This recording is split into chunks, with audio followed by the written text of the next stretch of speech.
Izin Pak ya, saya duduk gini Pak ya, Pak Rusdi.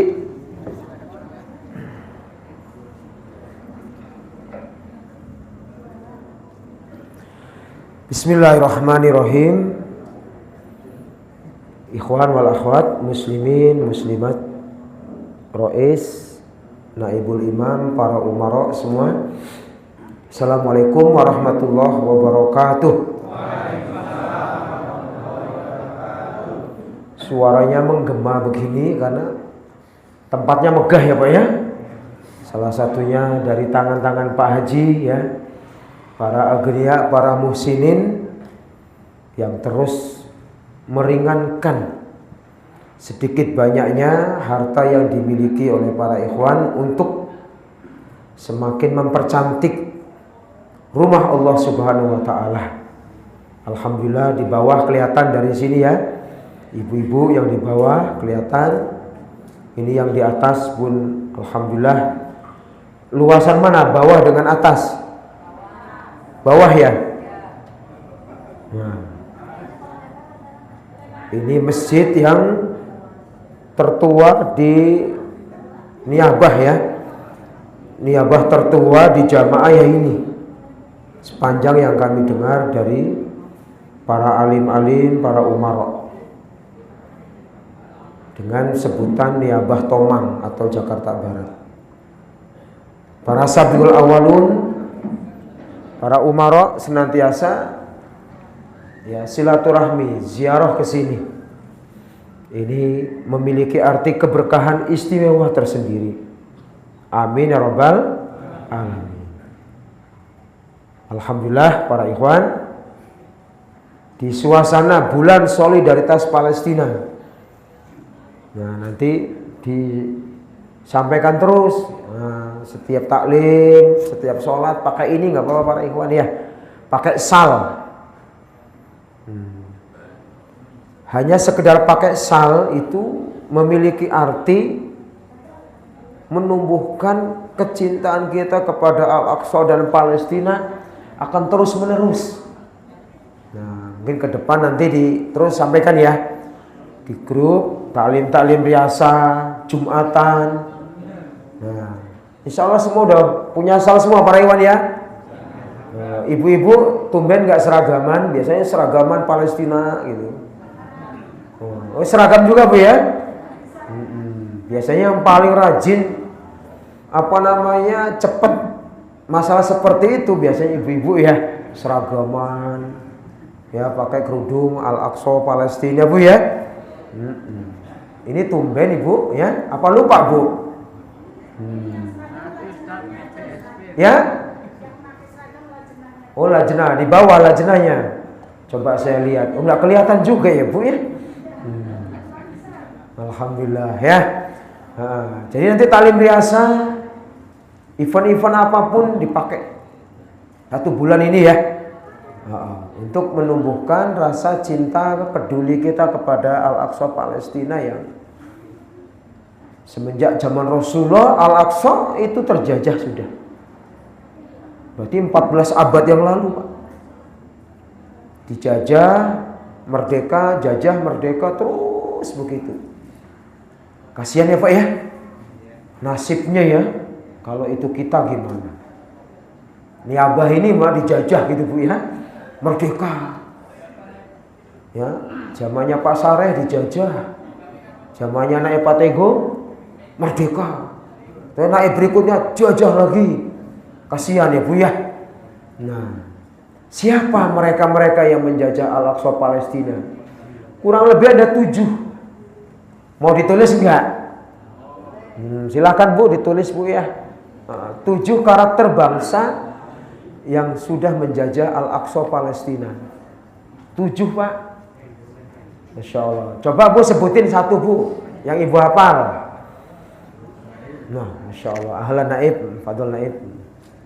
Ya, ini bawa ponakannya, dibawa ponakannya naib ya. Saya ditemani oleh para santri ya. Ada yang hafal Bapak-bapak? 1 saja dari 7 tersebut, 1 saja. Ya Zionis ini yang paling hafal kan? Hafal nggak dengan Zionis, Bu? Sudah pernah salaman? Salamannya tonjok ya. Kurang lebih antara 7 dengan 6. 1. Pertama Romawi. Nih, Romawi kalau sekarang Amerika, negara adidaya. Kedua Persia, Romawi, Persia, Igriki. Nih, Igriki. Ya. Kemudian yang keempat Babilonia. Ingat aja lah ya, di 2 gitu ya. Bukan babi loncat ya Pak ya, Babilonia ya. Terus yang kelima salib. Asyuri. Oh, berapa? 5 ya? Yang keenam salibis atau Inggris. Oh. Siapa yang memerdekakan ketika dijajah oleh Inggris atau salibis? Salahuddin. Ketujuh. Terakhir ini sekarang. Siapa? Zionis, Yahudi, Ini yang terakhir. Siapa yang akan membebaskan para hewan? Kita semua. Allahu Akbar. Al-Aqsa. Harus yakin para ikhwan. Rupanya pembebasan Al-Aqsa dan kemerdekaan Palestina ya harus berjamaah. Harus bersatu. Kalau nggak berjamaah, sulit rasanya para ikhwan. Cari masa kalau nggak bayaran, tanda petik ya Pak ya, susah mengumpulkan masa. Nah kita ini masanya apa? Masya Allah kan, wa malam ya salam yakun. Betul para ikhwan? Kenapa saya katakan masa kita Masya Allah kan, wa malam ya salam yakun? Karena ada cerita para ikhwan. Ada salah seorang ikhwan kita yang kerja di kapal pelaut. Nah, mengelilingi Indonesia, kapal Pelni. Tapi sudah meninggal ini. Asli orang Bugis, ikhwan kita. Tinggalnya di Bekasi. Dia cerita, Ustadz, suatu saat di kapal tersebut itu ada yang khotibnya menggunakan Masya Allah kan wa malam yasha' lam yakun la haula. Itu ikhwan tersebut langsung, ini mesti ikhwan kita. Betul Pak. Hanya cukup mengandalkan apa tadi? Kalimat apa? Jadi kalau ketemu ikhwan kita lama gak ketemu, Masya Allah gitu ya. Atas kehendak Allah ya Pak. Nah ikhwan ini saya sebut saja namanya Ustadz Sirajuddin bin Arsad. Yang hidup di masa Bapak Wali Al-Fatah. Beliau kalau muqaddimah, karena beliau itu kan dai internasional. Ke Malaysia, ke Brunei. Hanya bermodalkan cukur. Dan bisa refleks, bisa keliling ke Asia Tenggara ini. Mendakwahkan Islam, mendakwahkan syariat hidup berjamaah. Modalnya pijit sama tukang cukur. Coba, bapak-bapak lebih dari itu kan? Modalnya beton, besi ya. Tuh, mobil, punya bisnis ini itu. Tuh, Roisnya aja punya bus ya beliau ya. Punya bus nggak beliau? Mana Roisnya tadi? Rois Pak siapa namanya Pak? Punya bus kan Pak ya? Alhamdulillah tuh. Banyak lagi. Alhamdulillah. Maka kalau diamatin naib kemana, yuk taklim ke wilayah mana, beliau punya bus. Yang kedua Bismillah gitu Pak ya. Busnya Bismillahirrahmanirrahim. Sami'na. Sering-sering para hewan ya. Alhamdulillah. Tapi izin sama naib ya. Nah, Masya Allah ya. Nah ini para ikhwan yang dimulai Allah Subhanahu Wa Taala. Ya. Berapa Bu tadi Bu yang menjajah Baitul Maqdis 7. Sebutin pertama apa, Bu? Romawi, Persia, terus sebutin lah. Ditulis nggak, Bu? Share nanti ya. Nyasar sampai Israel pun share-nya nggak apa-apa ya. Tuh, nah itu Romawi, Persia, Igriki, terus Asyuri, Babilonia, terus Inggris, terus Zionis. Ini terakhir. Insya Allah ini terakhir, Pak ya. Ini terakhir ini, ya. Terakhir Allah sisakan perjuangan yang skala internasional. Ini urusan Baitul Maqdis. Apa arti Baitul Maqdis, para Iwan? Bait itu artinya rumah, Maqdis itu suci. Berarti rumah suci. Ada istilah lagi, Ardul Muqaddasah. Apa, para Iwan, Ardul Muqaddasah? Ardun itu bumi, tanah. Muqaddasah suci, tanah suci. 4 negara rupanya. Jadi Ardul Muqaddasah, tanah suci, itu disebut dengan Ardus Syam. Ada 4 negara. 1 Libanon, 2 Yordania, 3 Syria, 4 Palestina. Ini yang disebut oleh Nabi Ardus Syam, wilayah Syam, ya, atau disebut dengan Ardul Muqaddasah. Maka kalau disebut Ardul Muqaddasah, tanah suci, yaitu 4 negara. Tapi kalau Baitul Maqdis, nama lain dari Al-Aqsa. Apa arti Al-Aqsa, Ibu? Bu? Arti Al-Aqsa apa, Bu? Yang sangat jauh. Arti Al-Haram? Ayo. Kan ada Haramain ya. Nah, Al-Aqsa itu nggak masuk Haramain. Al-Aqsa sebutannya Al-Aqsa Syarif. Aqsa Syarif. Al-Aqsa yang mulia. Nah, Al-Aqsa itu artinya sangat jauh. Jauh dari mana? Al-Haram ke Baitul Maqdis. 1400 km lebih. Ya. Kemudian arti Al-Haram apa?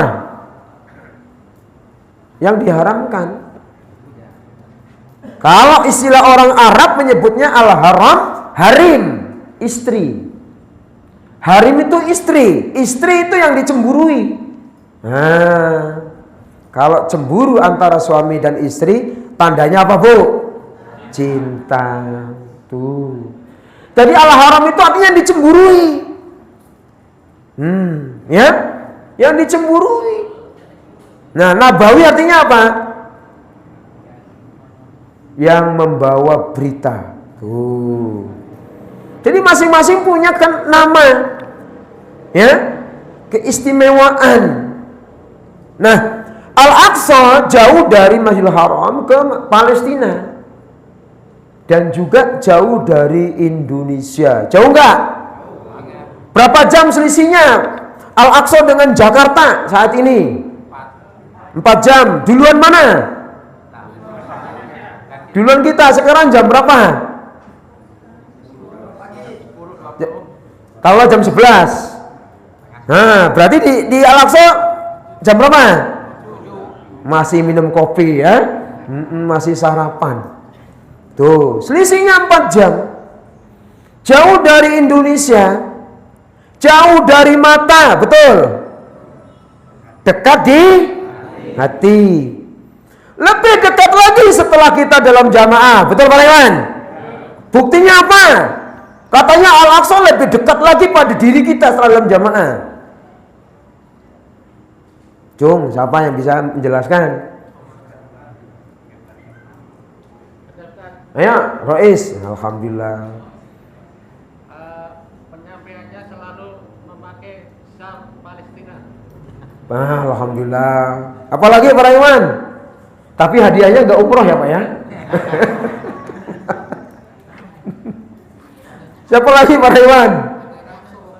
Hah? Adanya Aqsa Walking Group. Jawab aja, jatuh gratis kok. Ayo, siapa lagi? Selalu dibahas dalam setiap pertemuan. Selalu dibahas dalam pertemuan. Siapa yang di rumah suka jawab terus? Ayo jawab. Ibu-ibu, bapak-bapak.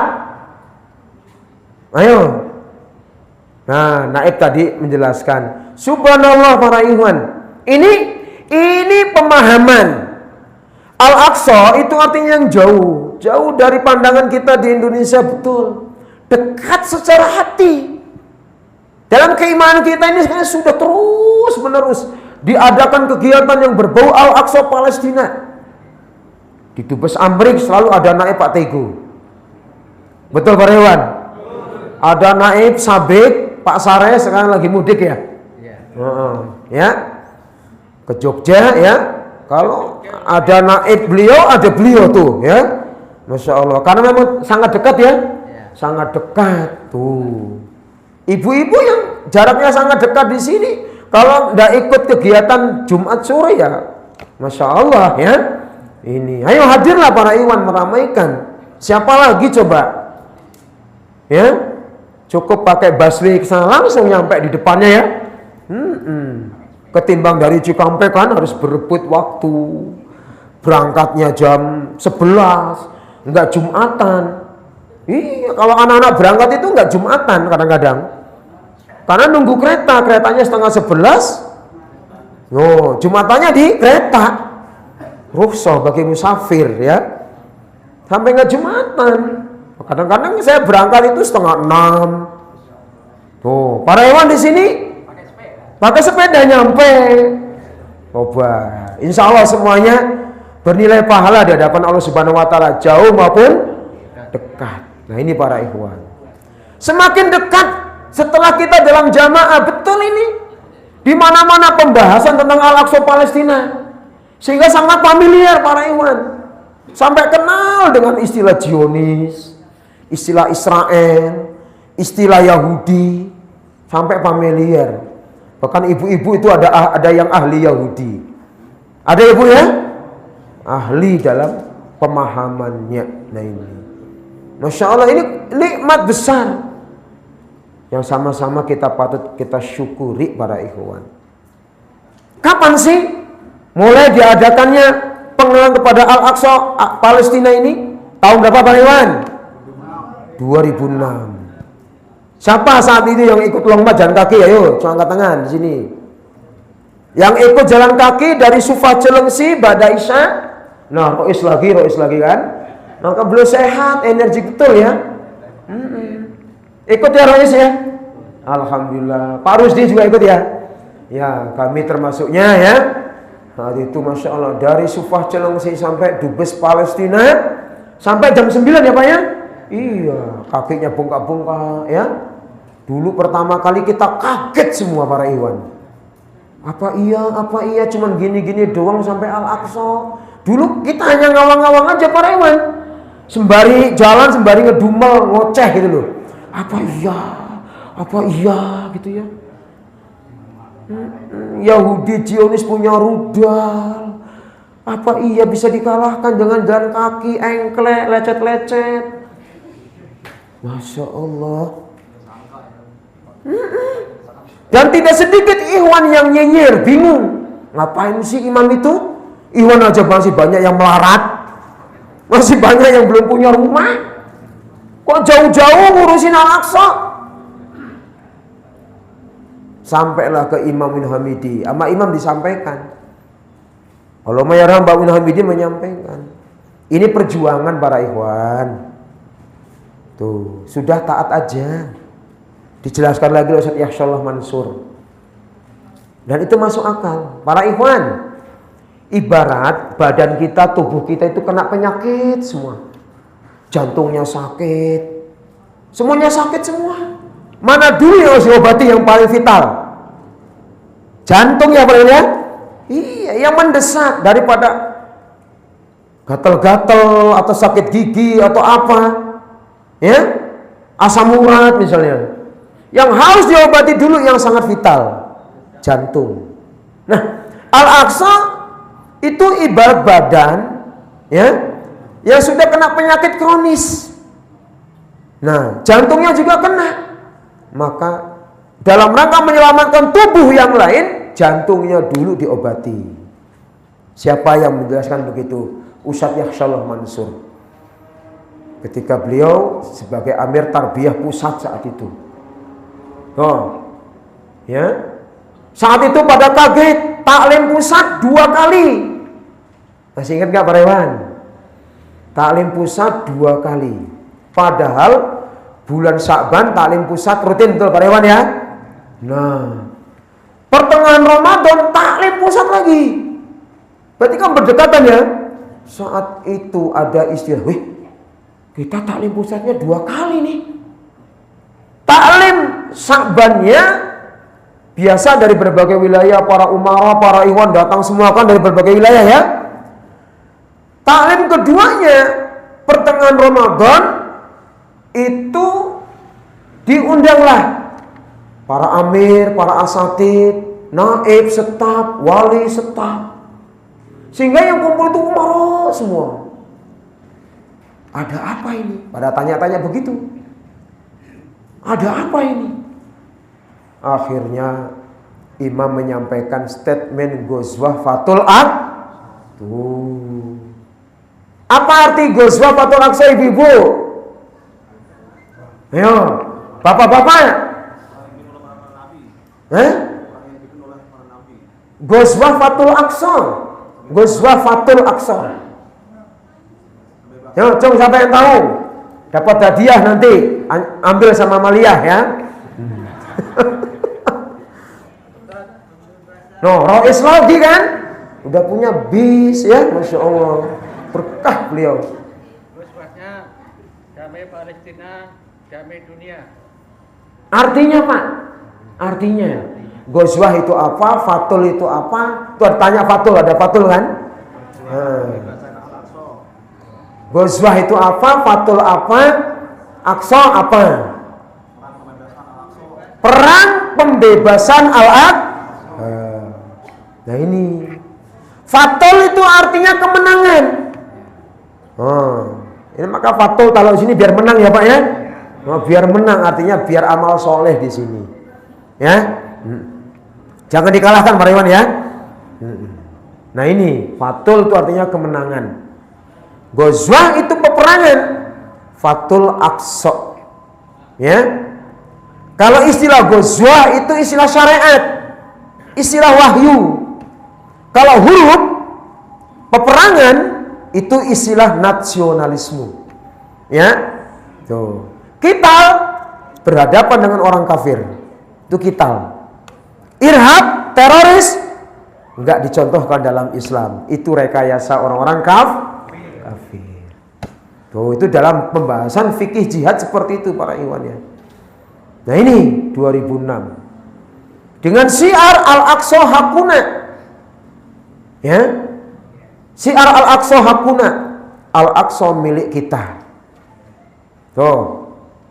Asbab munculnya Ghazwah Fathul Aqsa ya, yang dimulai oleh Imam Genderang di Tabu pembebasan Al-Aqsa 2006. Ada sebab, ada apa? Itu ada rumus ya. Ada sebab, ada akibat. Itu ada rumus Pak. Ya, asbabnya apa? Nih, yang saya masih ingat ya. Saat itu Ustadz Yakhshallah Mansur, Pak Soni Allahumayarham, Wali Jambi Pak Soleh Hafid, kemudian beberapa alim-alim ya, diamanahkan imam, coba Yakhshallah, nah panggilnya gitu, Ustadz Yakhshallah, dengan para wali, para alim, tengok ada apa di Al-Aqsa, tengok, suruh nengok Pak,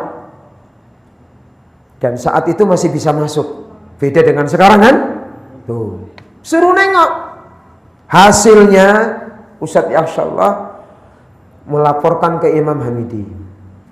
Begini-begini Mam, begini-begini. Bebaskan. Nah ini Pak, tuh bebaskan. Dengan cara apa? Kan bingung. Belum ngerti apa-apa ya Pak ya. Jangan lupa lihat tarikh, gitu ya. Lihat sejarah, lihat ayatnya gimana. Dikaji. Masih ada Ustadz Fadil kan, alim-alim dikumpulkan. Nah ini sejarah nih para ikhwan ya. Nah ini. Jadi saat itulah ya imam memproklamirkan Ghazwah Fathul Aqsa.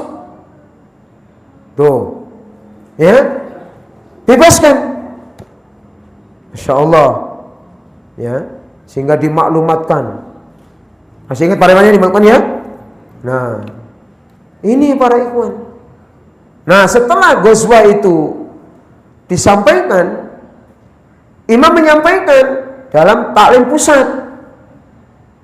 Apa kata imam? Para ikhwan, ini perkara akidah, bukan perkara politik, bukan. Ini perjuangan syariat.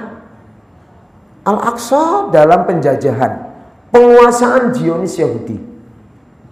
Nah, imam memberikan nasihat kepada kita bersama. Ya, Masya Allah. Mungkin ada ikhwan yang bertanya-tanya. Seperti tadi, ikhwan masih banyak yang miskin, yang kekurangan.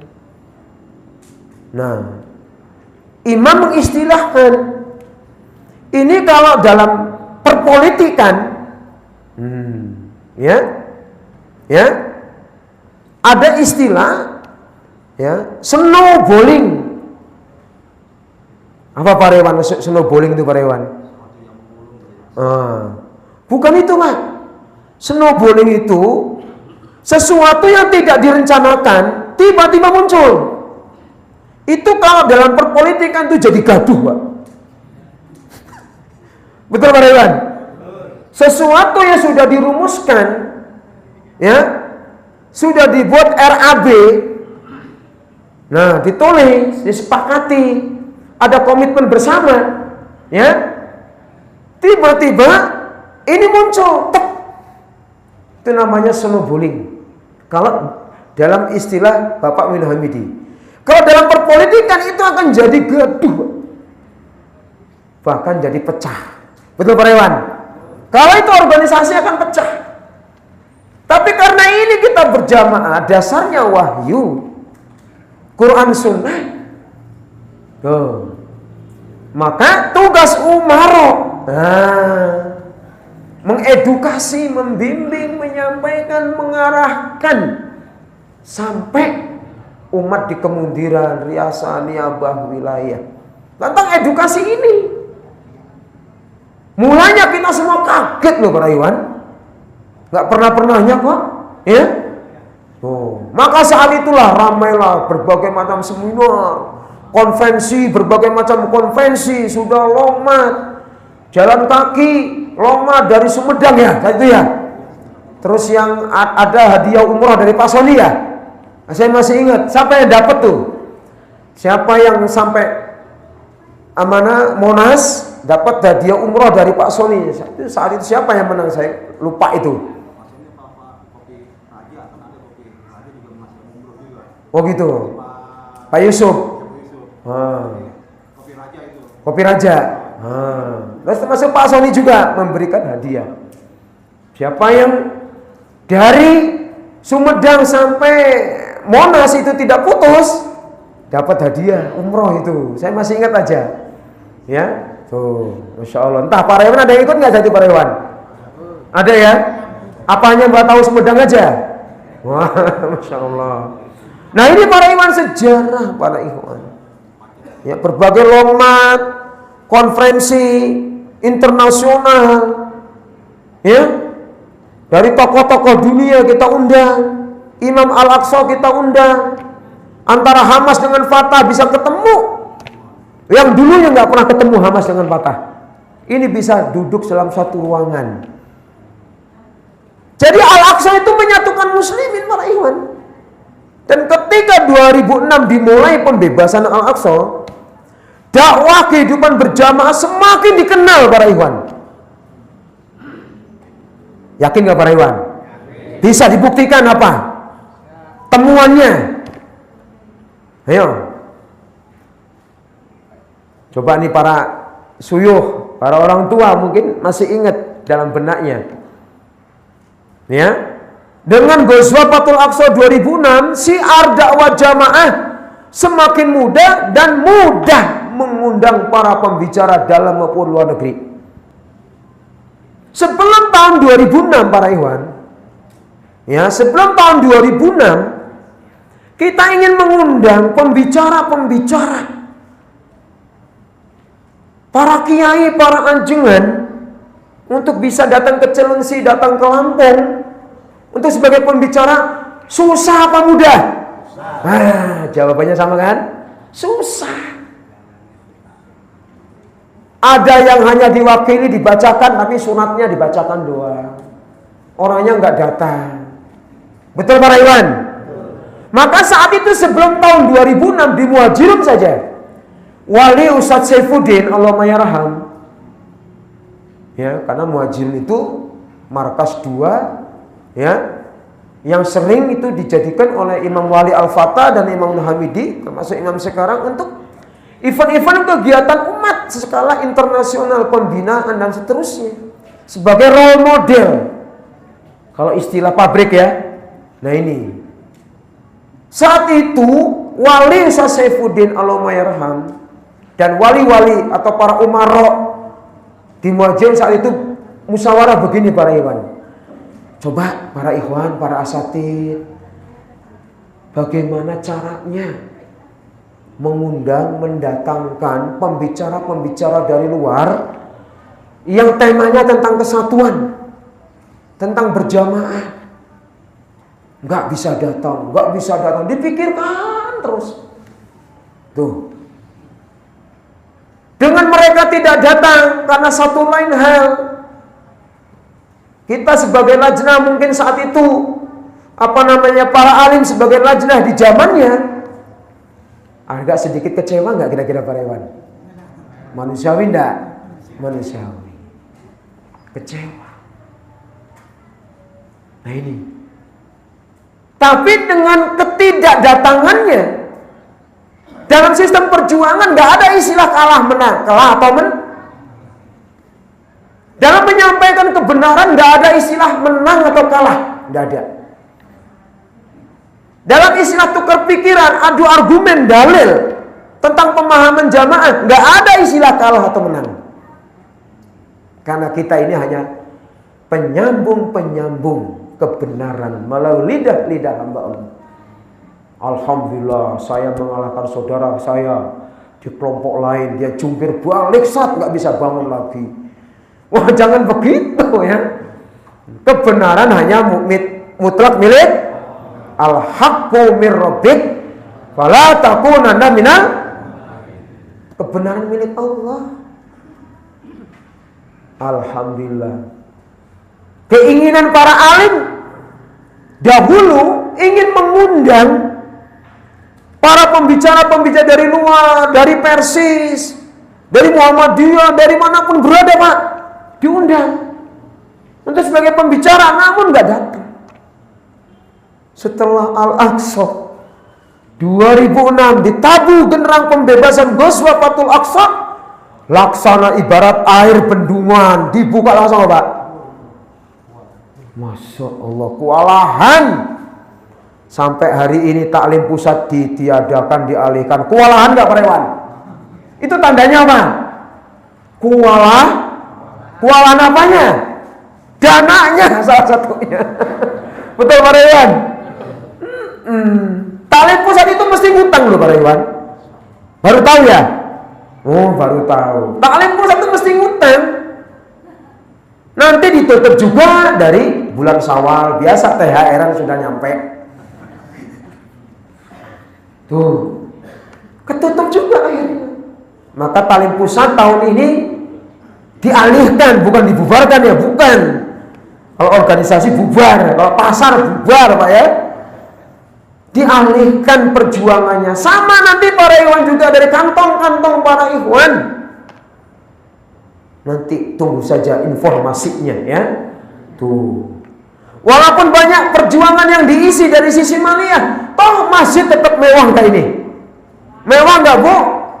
Mewah, bukan mepet tengah sawah, bukan. Tapi betul-betul mewah. Ada Pak Haji, tangan Pak Haji nih salah satunya. Kita doakan kan rezeki beliau berlimpah ruah, berkah, Allah jaga kesehatannya, Allah bangunkan istana di sana nanti. Sama-sama para ikhwan nanti mampir ke rumah beliau, boleh gak? Sama-sama di surganya Allah ya. Ini para ikhwan. Jadi tidak adanya taklim pusat ini dalam arti sama saja kedudukannya kita taklim, karena kantong-kantong para ikhwan ini bil amwal wal an. Nah ini dengan harta dan jiwa ini para ikhwan harus tanamkan betul. Nah ini untuk apa? Membangun rumah sakit RSIA di Gaza. Mau dimulai, dananya 140 sekian miliar para ikhwan. Coba. Hah? Belum. 140 sekian miliar. Dari mana duitnya? Masya Allah. Nah ini. Satu. Bangun Sufa Quran kampus di Muhajirun Lampung, di Desa Widharma. Dua. BSP ini dananya sedikit apa banyak? Banyak. Siapa lagi para ikhwan? Membangun maktab itu loh para ikhwan. Maktab 3 lantai kan? Di Cilengsi, Sufa Cilengsi itu mau dibangun sampai 3 lantai untuk kegiatan-kegiatan musyawarah, konsolidasi, tadrib, ya. Nah ini 4 item para ikhwan ya. Kira-kira di bawah 1 miliar apa di atas 1 miliar? Di atas 1 miliar. Wong untuk maktab aja berapa itu? 7 miliar. Ya. Enak ya? 7 miliar Bu? 7 miliar tinggal mili aja udah Ibu ya. Tinggal ngalir aja mili ya. Ngerti mili para ikhwan? Ngalir ya. Udahlah 7 mili ya, ngalir ya. Masya Allah ya. Nah para ikhwan yang dimulakan Allah Subhanahu Wa Taala, ini niabah, markas niabah tertua dalam jamaah, memiliki histori sejarah, berdampingan dengan Mall Roxy yang megah. Semestinya sepertinya kedepannya akan menyaingi ya. Amin ya Rabbal alamin. Yakin nggak para ikhwan? Yakin. Semangat membangun secara fisik. Tidak boleh lupa membangun secara nilai-nilai ruhiyah nih. Nilai-nilai persaudaraan, nilai-nilai ukhuwah. Satu dengan yang lain. Diriasah sebagai implementasi wujud umat. Ketaatan umat, dinamika umat. Dengan warna-warni umat itu terlihat sibgohnya diriasah. Maka Rois harus tahu berapa umatnya, siapa saja. Itu harus tahu. Ya. Tuh, dan ikhwan sendiri harus lapor. Nah ini. Jangan Roisnya dituntut untuk tahu tapi ikhwannya tidak mau apa. Nah, ada nggak begitu para ikhwan? Ada. Tapi jumlahnya sedikit ya. Ikhwan sendiri harus lapor, datang kula nuwun. Minta surat, dari mana kamu datangnya? Dari wilayah mana? Wilayah misalnya Kalimantan.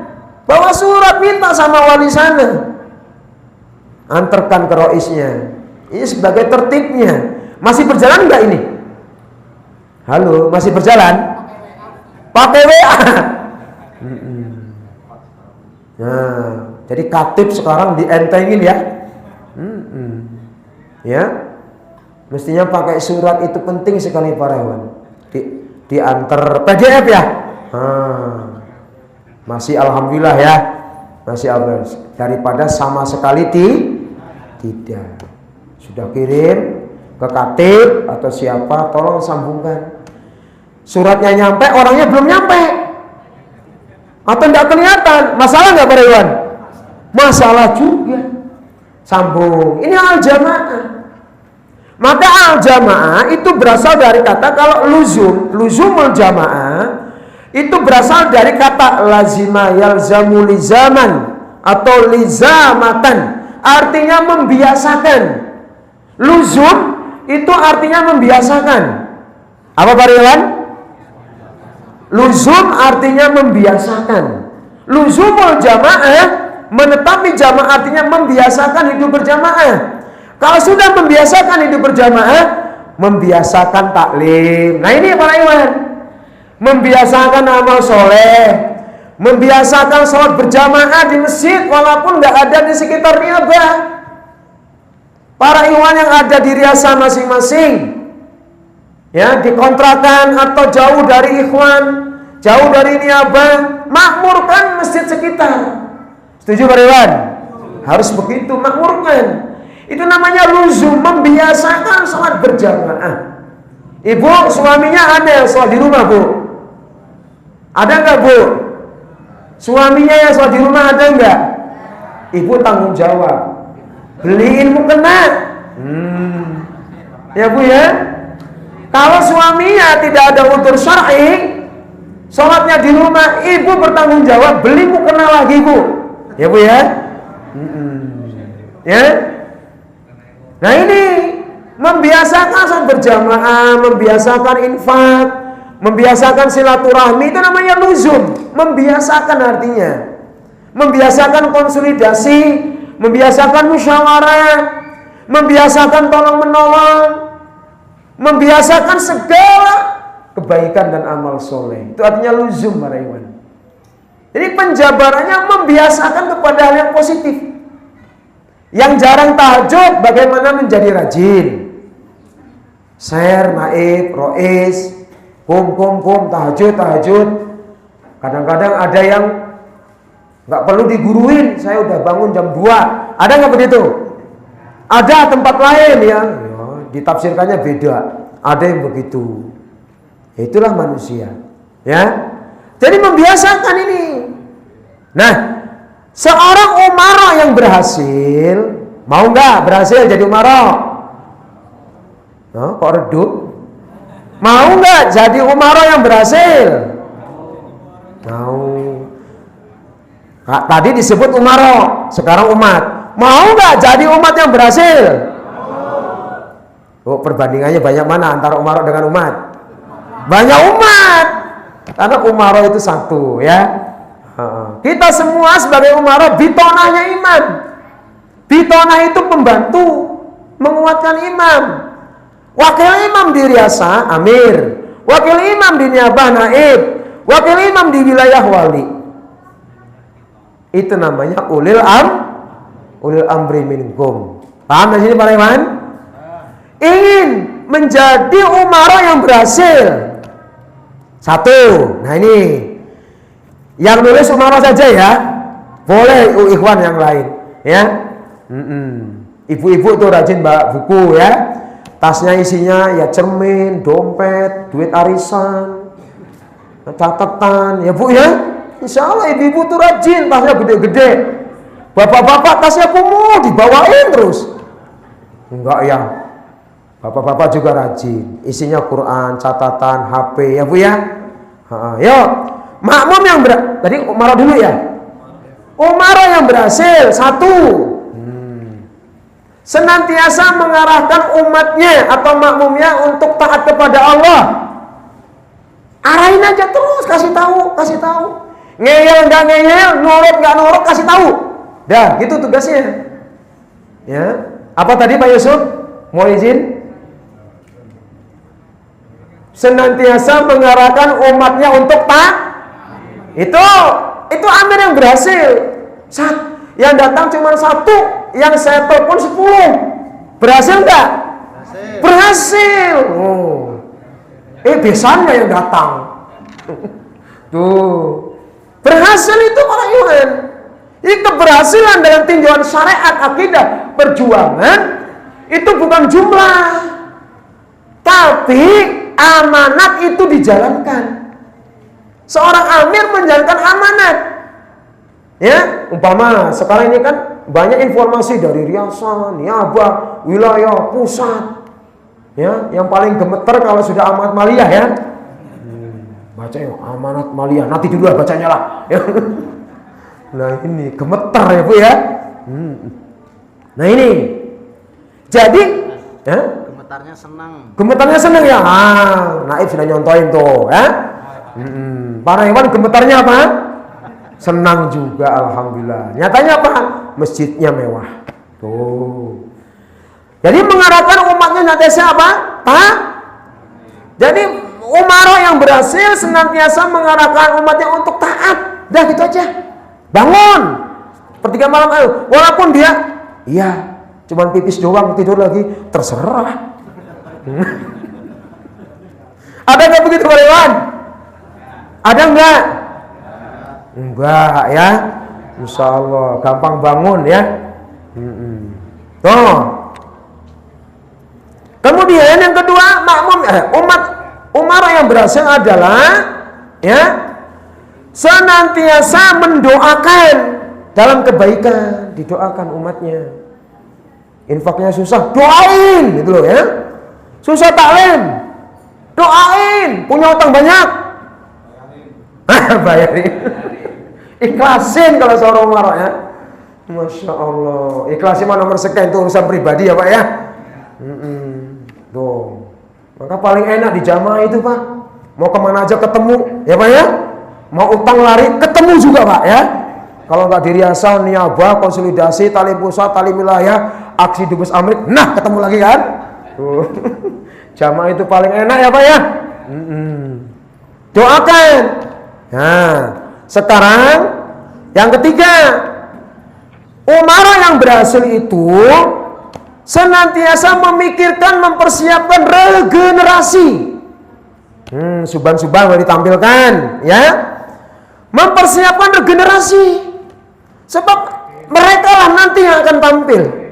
Mereka lah nanti suatu saat cepat lambat, mau nggak mau diri kita ini mau diganti. Betul Pak Iwan? Itu sunatullah Pak. Ya saya dulu ingusan anak abang apa nangisan, cileran istilahnya gitu ya.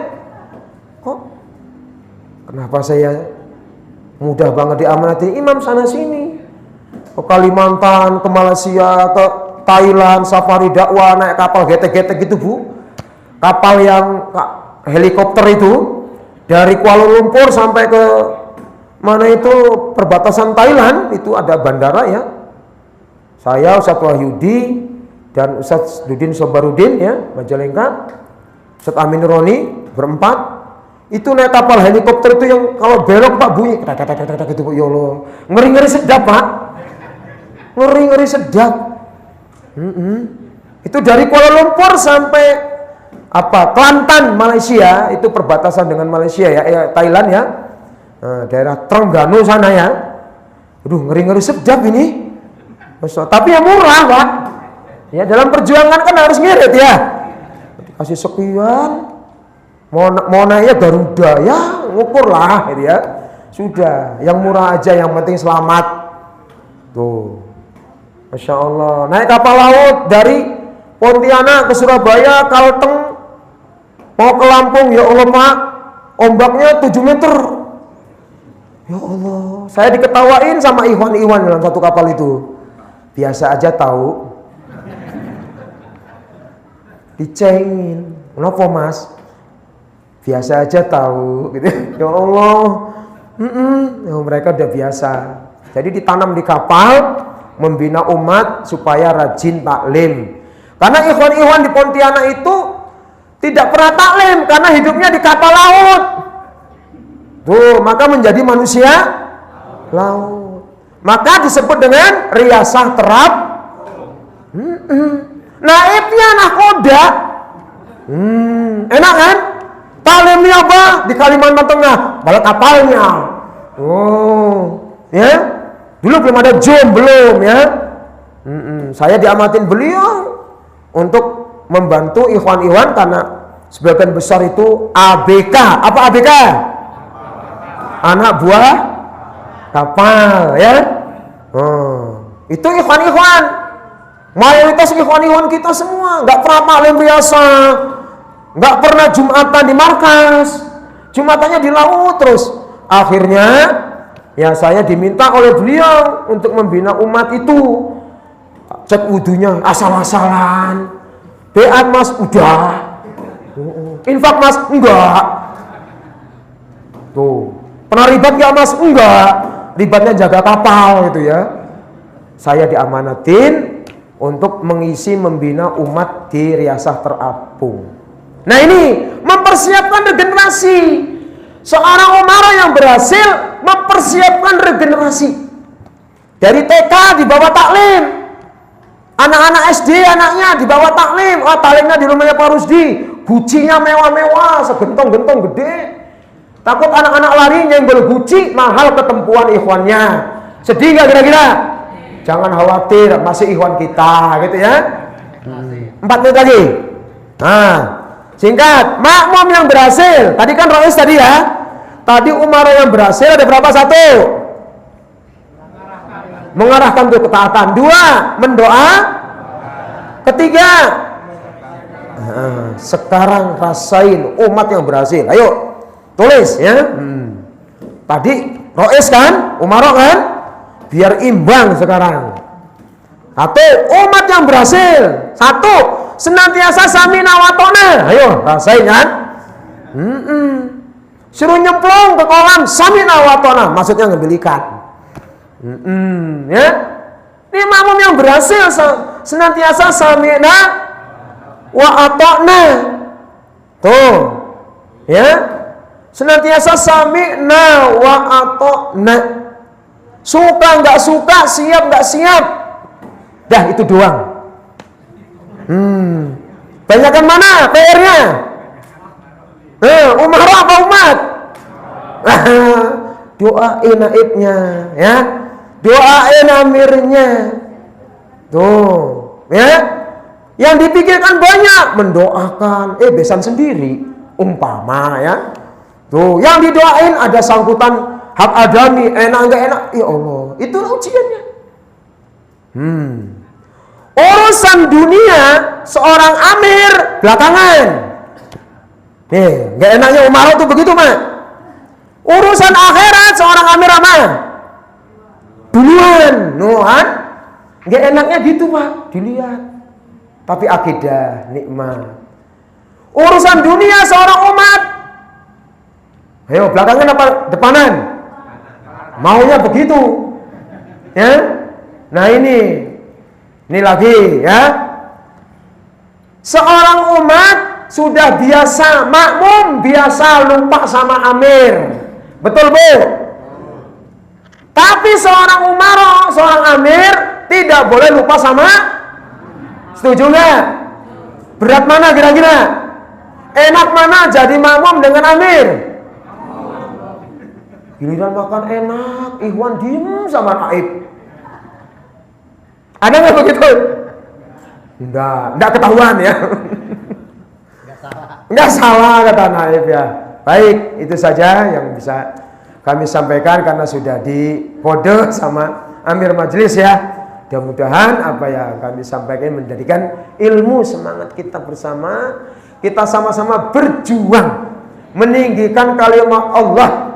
Amir dengan makmum, makmum dengan amir, sama-sama berjuang meninggikan kalimatullah yal'ul.